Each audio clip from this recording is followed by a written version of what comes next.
1,433 kilometers from Manila at nandito tayo sa Hinatuan Junction. So just arrived dito sa poblasyon nila. Una natin ikutin ang pamahalang bayan o ang kanilang munisipyo. Sa old building. Subang ang dapit sa Mindanao, makipanta ang dagat na malinaw, ang patak bukang kabukid. Exploration of Hinatuan will start in this side. Ito yung malaking signage at 1,433 kilometers from Manila. So samahan nyo ako at umpisahan na natin ang ating pag-ikot sa Hinatuan. Bisitahin na ng Enchanted River, ang simbahan, ang kanyang plaza, ang kanyang mga lumang bahay at iba pang attraction ng Hinatuan. So tara na, let's go!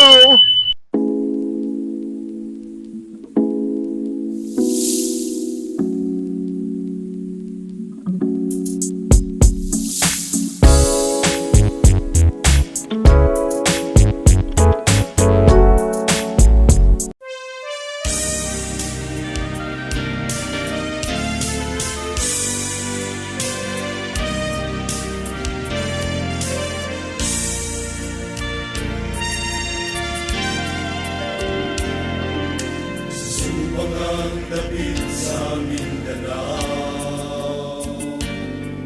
makipanta ang dagat na malinaw, ang patak bukang kabukiran, nagkahuyan-huyanan ang kalangawan. Anglo'y bukan umagapanayo, katawan magkuyan ang malipayo, sa kalugot o kalami panikamo, kalanuan mo dalit ang pagkakoy. Hinatuan, pinanggat ang talang lupang pinili, ugasa sa katawan, malayong ng pagkasal, piniyang kalatubo. Iwag pusong ihalatuan mo.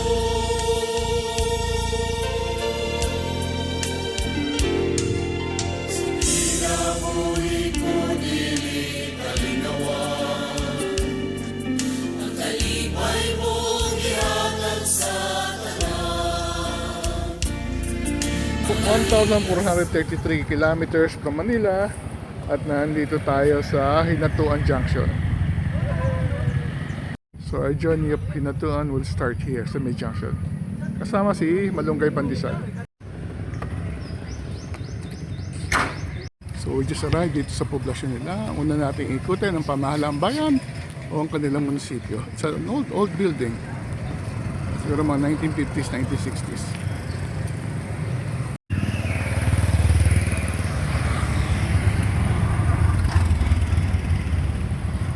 Pamahalaang bayan ng Hinatuan. Merong old details dito na bihira lang yung nakakapansin. Ito yung entrance, oh. Siguro pre-war pa itong ganito mga dekorasyon. Yan, oh.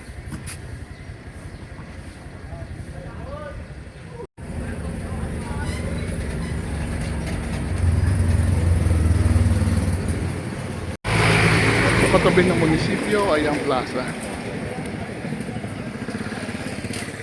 Na marami ding magagandang detalye. Very nice Rizal Park. Maganda ng garden. Well maintained, ha? Yung mga naglilinis.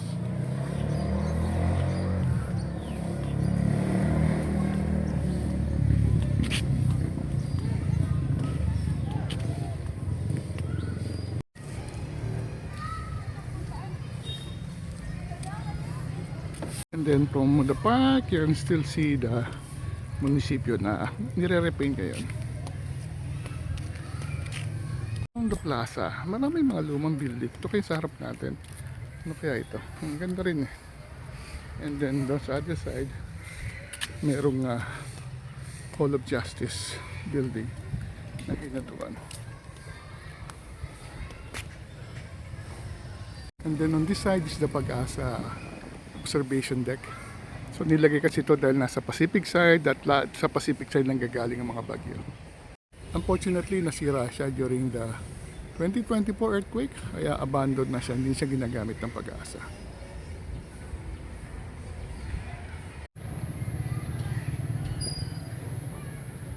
Ayun, no? Observation deck sana dito sa taas. Kaso yan, no? Abandoned na siya because of earthquake. So around Plaza, may mga Farmers Information Technology Services at merong magandang 7-Eleven store na nakalagay sa lumang bahay. Yan. 7-Eleven store sa ilalim ng lumang bahay.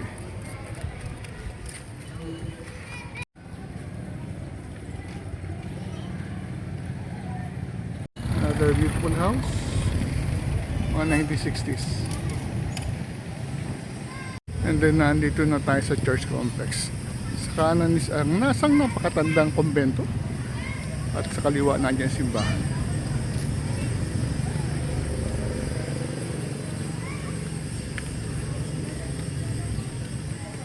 St. Augustine Parish Office. Lumang kumbento. Pre-war. And then the St. Augustine Parish Church. So ba't ko pinapakita ang Baguio Cathedral? Because the same architect designed St. Augustine Parish. So parang replica siya. Yan, no? Pinanyuli. Yan. Papakita ko yung mas malinaw na picture. Yan. And then balik ulit tayo. St. Augustine. Diba parehan si design? Same architect. Pasukin natin ang St. Augustine Parish. Now that we know na. So yan, pasukin natin. Ang detalye. St. Augustine Parish.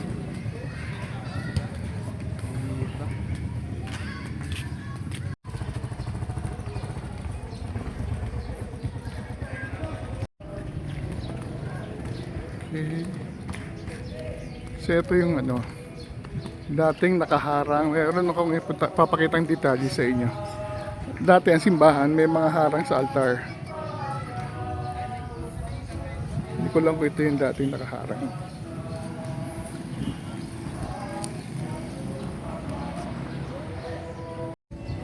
Ito yung mga nasa gilid.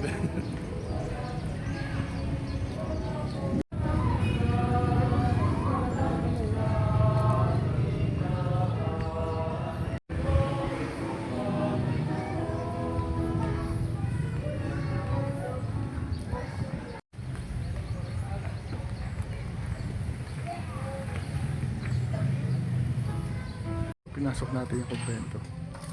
Medyo hindi siya ginagamit. Pero ang ganda ng design niya. May mga lumang gamit pa sa loob. Ayan.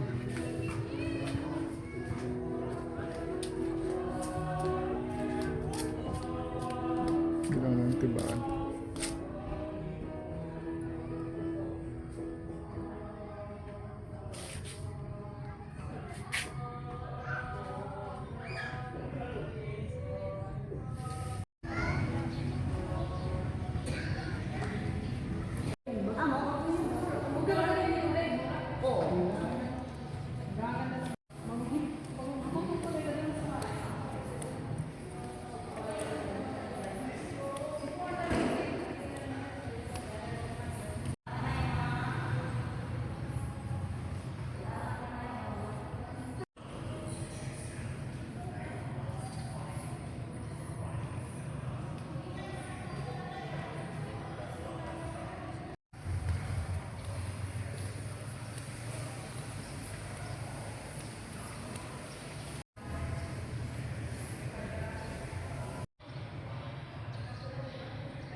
stage nila.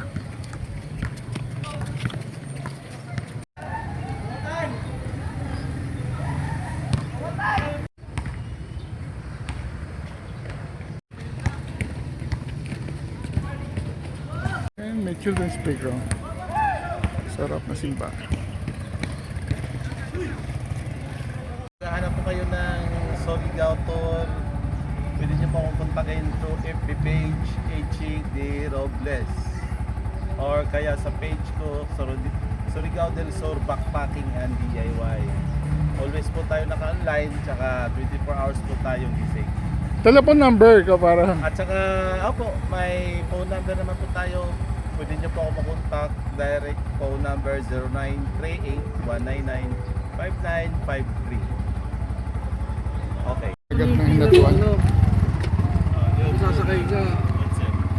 Ay, sir, nagkuha na pala ako ng ticket natin. Ah, sige, sige. Para hindi na tayo dito. Okay. 136. Sa'yo na ang magbabayad, Tep, para isang bigay mo kayo. Dito pala yung resibo. Okay. So ito Ah, yung food park to. Okay. ito yung tourism. Dito kayo bibili ng ticket kung pupunta kayo ng Enchanted River. So 150 ang regular, pag senior 130. Okay. Kasi yung nakalagay doon na ano, BHJ restaurant. Hindi naman malot. Doon sa kanila. Ah, doon din yun. Akala ko dito. Okay, may mga lumang bahay pa rin. Ito yung pinaka-poblasyon. Doon sa side pa naman ng mga bahay. Nanay ko ng Caltex. Oh. Yan, marami lumang Yung bahay. Sunrise Beach siya. Ah, okay. Nadaanan na ito kahapon. Sarado pag Mamaya bukas yan. Kasi umaga. Umaga lang. Kaya pala ang dami nilang kahoy. Old Caltex, oh. Pati yung pati yung ano. Nakatuwa na. Ay, masala ko to. Tingnan natin kung sa Ay, ito na. Lakas parang ano. Parang process tayo.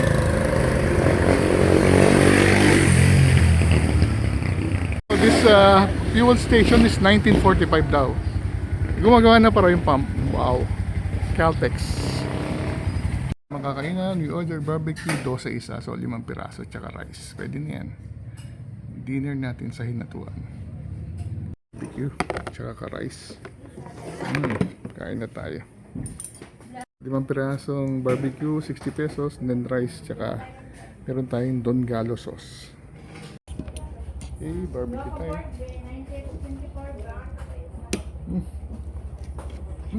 Pwede ah. Sarap. Perfect yung sauce natin.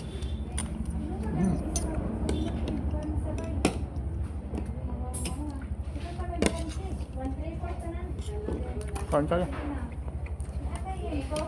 Ng lumang bahay na to. Nice old house. Old house. Ganda pa naman. Sira na.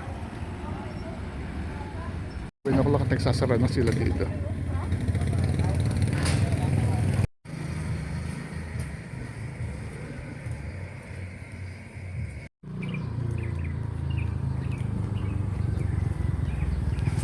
Tunog ng mga ibon sa umaga. Ang dami. Millions of birds. Dito sa, maririnig nyo lang yan dito sa Hinatuan. Habang papunta tayo at sunrise dito sa Mebaybay, Pacific side. Kaga naglilinis na sila dito. Talagang malinis na rin dito. Naman.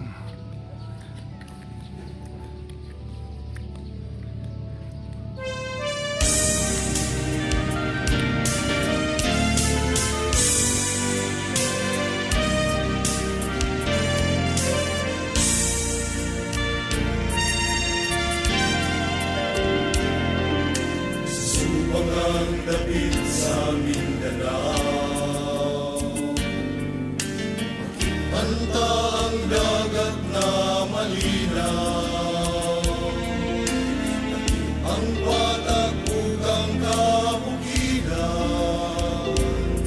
ang kahuyan-huyanan ng kalandaman.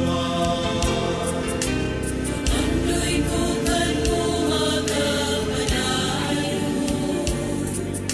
katawan magkuyang ang malipayo, sa kalugot o kalamipan ikaw mo, kalanuan mo galitang pag-akoy, hinatuan,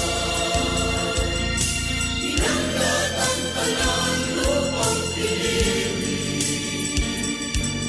ugasa sa katawan, malayo kang pagpaswas, piniyang kalatuko.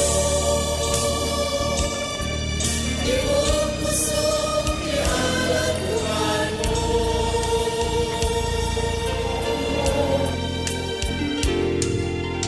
Kinabuhi ko dili kalinawan, ang kalipay mong ihatag sa tanan, mga hiyasuang kaanyag mo,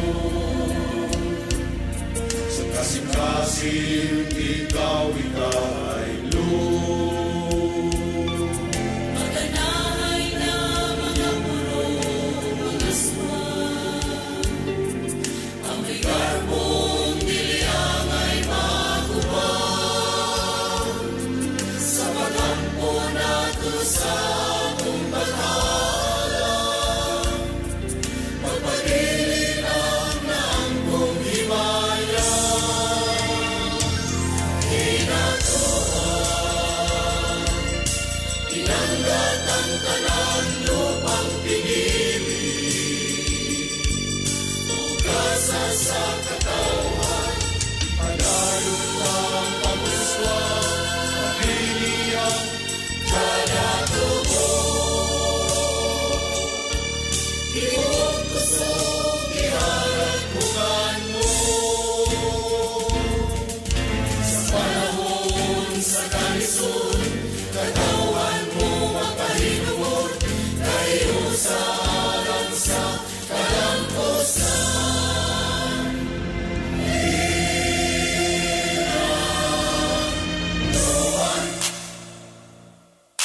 Hinanggat ang tanan lupang pinili, ugasa sa katawan,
It's an old school bakery, Sunshine Bake Shop.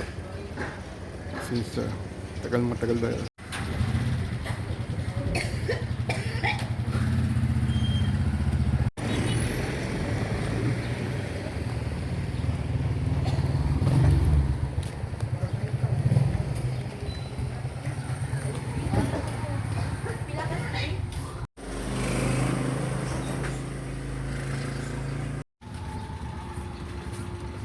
Ano tawag dito?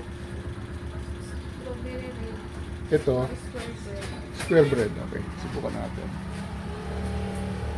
And then, pandesal is 3 piso isa. Mura pa pandesal dito. So, bumili tayo ng pandesal, 3 piso, tsaka square bread daw, tsaka strawberry bread. Tigpa 5 pesos. Ang dami natin bitbit. Old school to. Sunshine Bake Shop. So, 4 na generation na raw gumagawa ng tinapay dito sa Hinatuan. Anyway, balik na tayo sa tinutuluyan natin.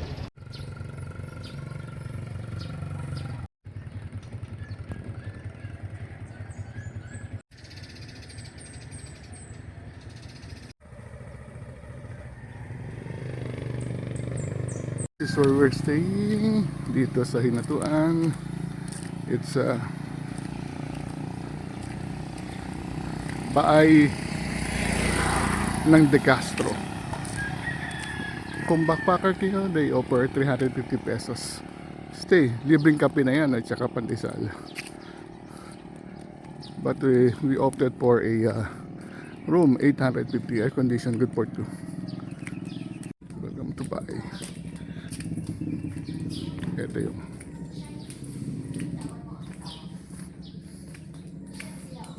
hindi tayo nag-stay sa room. Morning! Dito na tayo sa Bahay de Castro para tikman ng pandesal na nabili natin sa Sunshine. Yan, no? Talagang authentic. 3 piso lang ang pandesal dito, napakamura pa. Tikman muna natin siya na walang palaman. Gusto ko siya, mahal siya. Kung malambot. Yung talagang lasang pandesal. Ayoko lang mga may flavor ng balungkoy tsaka keso eh. Matigas na siya. Lagoon. Ha? Oh, nanawag kami nag-uban gabi. Ito na yung lagoon.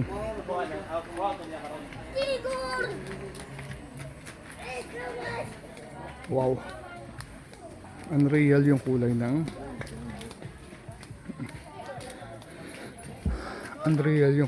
tubig. Oo. Enchanting, may nadudulas. Okay. Wow. Tunay ba tong kulay na to?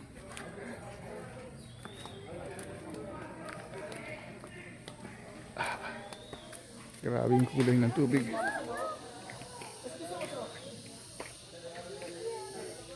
Hello mga senior, after spending 3 days dito sa Hinatuan, marami akong natutunan. So, it's a very nice place, very charming people, warm, hospitable. At saka, nagulat ako na mayaman pala ang istorya at saka heritage ng Hinatuan. So, madali naman pagpunta ng Hinatuan. Ang ginawa natin kasi is nanggaling tayo ng Cagayan de Oro.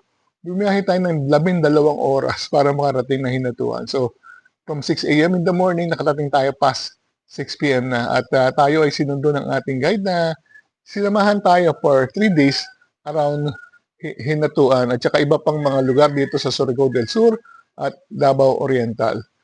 So, pwede rin kayong manggaling sa Davao, sakay kayo ng bus, nakalagay na Bislig Mangagoy at baba kayo ng Hinatuan. Ganoon din yung bus na manggagaling sa Butuan na dumadating dito after 4 to 5 hours. So, natutuwa ako na na-discover natin ang Hinatuan. Sa ating paglalakad, nakita natin kung gaano kayaman sa history at heritage ang Hinatuan. Ang sabi sa atin, ito raw ay na-discover ng 4 na conquistadores. So, may mga Spanish influences dito. So, during Spanish era, ito yung na-establish. Yung daw kanilang simbahan ay mayroong bell na 1891. So, probably ganon din time tinayo yung unang simbahan. Pero yung bagong simbahan ngayon, siguro tinayo siya mga 1930s. At inspired daw ito sa simbahan ng Katedral ng Baguio. Ang sabi daw is same architect. So, yan yung alamin natin kung pareho nga ba yung architect. So, inikot din natin ng plaza. Nakita niyo natin yung kanilang lumang munisipyo na I think probably was made mga 1930s. Pre-war pa siya, nakita natin yung mga lumang dekorasyon ng kanilang building ng munisipyo. Nakita rin natin ang kanilang magandang plaza. Natutuwa ako na talagang inaalagaan siya. May mga naglilinis ng kanyang garden. Nakita natin ang lumang building At nakita din natin yung Pag-asa Station na unfortunately sarado na dahil naapektuhan daw ito ng lindol noong 2024. Ito raw isa sa mga reference point dati sa mga bagyo na pumapasok dito sa Southern Philippines na nanggagaling sa Pacific Ocean. So nakita din natin yung kanilang kumbento. Again, this is isang matandang struktura sa katabi ng simbahan. And then, napasok natin yung kanilang simbahan. Maganda siya, malaki. At nakita natin na napaka-religious ng mga tao dito sa Hinatuan. May naabutan nga tayong prosesyon ng maaga-maaga. Ito raw ay ginaganap tuwing pista ng mga santo. So, iba-ibang santo, sineselebrate nila ang kapistahan. So, unlike sa atin, isang santo lang or isang beses lang sa isa. No? Ito maraming beses dahil maraming santo sila sa simbahan. Nakatuwa tayo na nakita natin ang mga prosesyon doon mismo sa may tabing dagat at habang nagsa-sunrise. So nakikot din natin ng maraming lumang bahay around Hinatuan. Nakatikim din tayo ng kanilang lumang bakery. Nakakita din tayo ng lumang gas station. So marami pang pwedeng tuklasin kapag kayo ay nagpasyal sa Hinatuan. Ito rin pala yung gateway nyo, exploring Enchanted River. So beyond Enchanted River, you can stay a day or two. Dito pa tayo nag-i-stay sa Baay de Castro o dating Villa Juanita na pwede yung tulian. Marami kasi mga hotels dito na nakikita sa mga taong gusto mo pasyalan ang Enchanted River at ikutin na rin ang Hinatuan. So with that, I'm very happy na na-discover natin ang Hinatuan. It's a very nice place to visit. Mayaman sa kultura at tradisyon at history. So kung kayo may time, pumunta kayo dito. Hindi lang Enchanted River, enjoy nyo, but enjoy nyo rin ang bayan ng Hinatuan. With that, maraming salamat sa pagsama sa atin sa pagbisita sa Hinatuan. Travel Warrior Ken. Until our next vlog. See you soon.